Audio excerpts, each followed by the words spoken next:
What's up, boys and girls, ladies and gentlemen, dogs and cats, and all the fish in the ocean? It is I, your host, the OGGM, your guide to all the tabletop role-playing game news, weather, and general internet nonsense. It's Friday, and on Fridays, we make fun of Wizards of the Coast. It's time to check up on what's latest in the never-ending, ongoing one-upmanship war of who is going to win the post-January OGL apocalypse battle. And right now the winner is Kelsey Dion from Shadow Dark and EN Publishing's Level Up 5e Advanced, because those are the only two ones that are actually creating anything. Meanwhile, everybody else is just jockeying for that position. We've already gone over Paizo's place in the race this week. Now let's check on the other competitors, starting with Kobold Press Tales for the Valiant. The Tales for the Valiant Alpha Release PDF is available for $9.99. I have not picked it up yet because I don't need another PDF of a game I'm never going to play. If they make a hardback of it or a softback, I might pick it up, but yeah.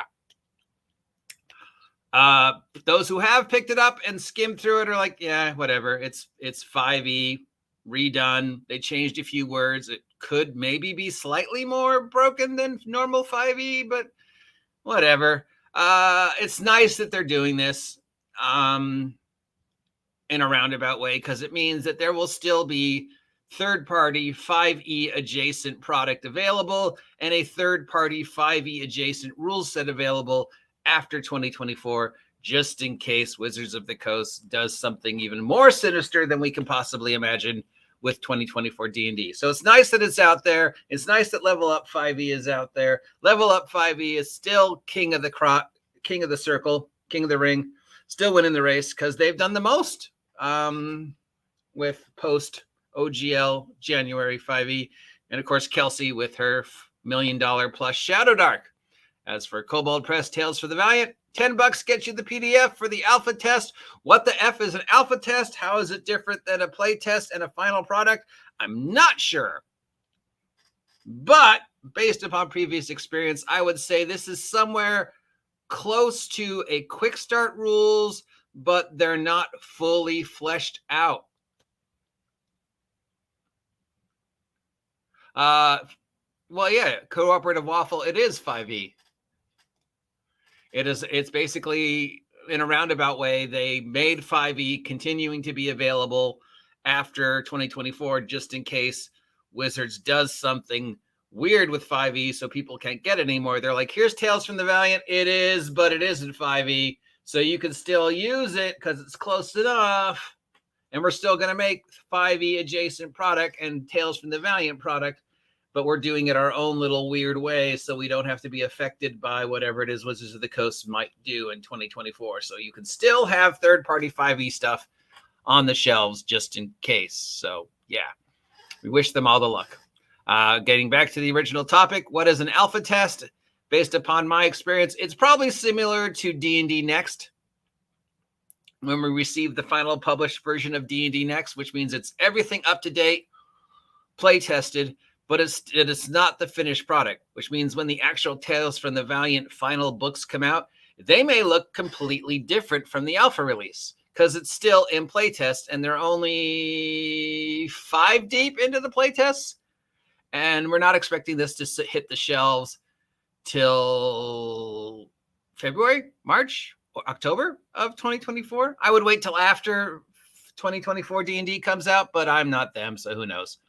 Meanwhile, Matt Colville, who said he was going to do something to save the OGL 5e OSR universe, hasn't updated his webpage in a year. Okay, Green Ronin.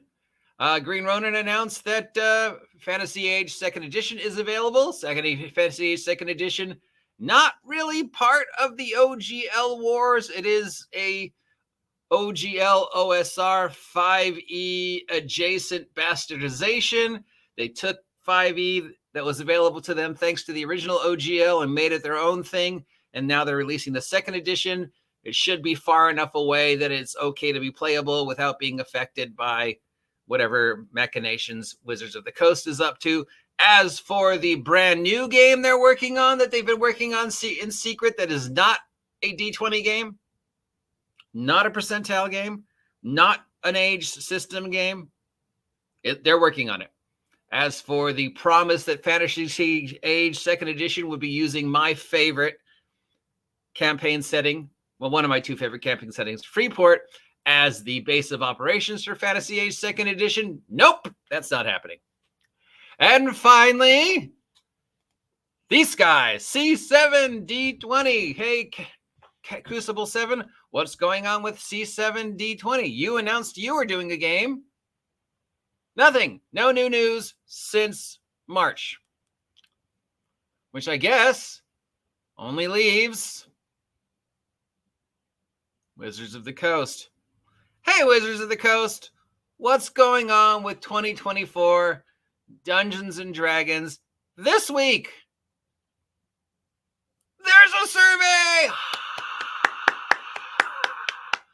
That's right, the Player's Handbook Playtest 6 survey is available. Mind you, the last survey was, the last Player's Handbook Playtest was playtest number 5, but they have a survey for number 6.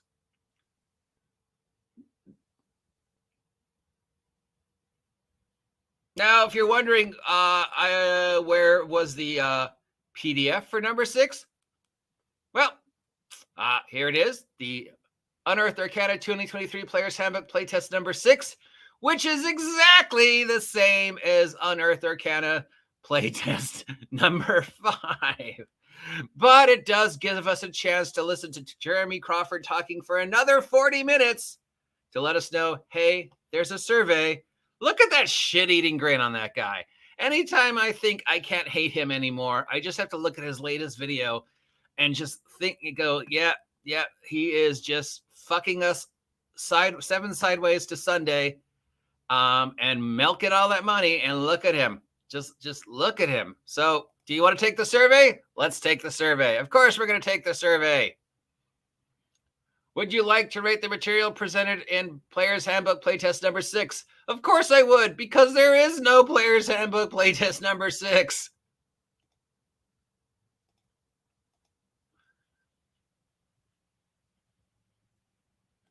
Alpha tests occur before beta, and tech tend to require more development in the areas to be complete enough for beta. Beta tends to be the complete system prepared to run. Yeah, that's what I thought.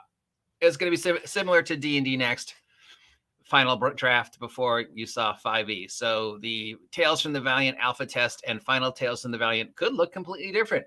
Survey! What was the first edition of D&D you played? Basic. What does that have to do with 6e? Which classes are you available for? All of them, because they all sucked.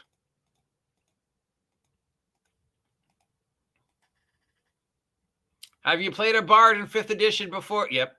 Have you play tested the Bard class? Yep. Dissatisfied. What the fuck was this? Yeah, we're just going to put dissatisfied.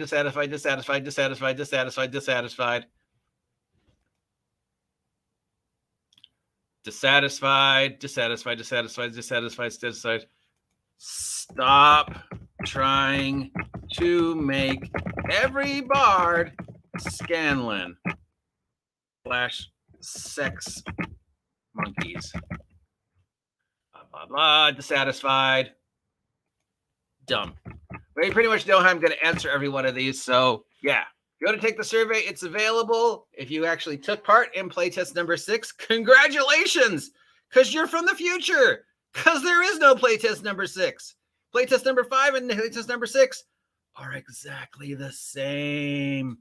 But it does give us another chance to look at what's that line from Nimona? How about him? He looks extremely punchable. He has a very punchable face. And then the other guy goes, no. Oh, wait, you're right. He does have a very punchable face. I am not anyone to condone violence. I hate all those people who say shit like, go fuck yourself, go hang yourself, go kill yourself, set yourself on fire. But when it comes to the Jeremy Crawford, I'm willing to say, you know what, Crawford, I don't wish any ill on you, but I'm not going to go out of my way to save you when the zombies attack, because you're just awful. You are just awful. And the fact that you somehow schmoozed Radiant Citadel into being nominated for Game of the Year just shows how awful you are, because one, Radiant Citadel is quite possibly the worst product for 5e D&D ever made. I mean, you didn't even fucking try with Radiant Citadel. Of all the things you have made since 2014, Radiant Citadel was literally the easiest. The work had been done for you. All you had to do was watch season 2, 3, 4, and 5 of DS9 and reskin everything to D&D. Bam! Work done. Here's Radiant Citadel. Go. But no! You did the exact opposite. And 2, it's not a game. So, Crawford, how did you schmooze your way into getting a supplement adventure setting nominated for Best Game of 2023? Because it's not. It's not. But my personal feelings for Wizards of the Coast aside, links down below if you want to get the alpha test. Links down below if you want to take the survey.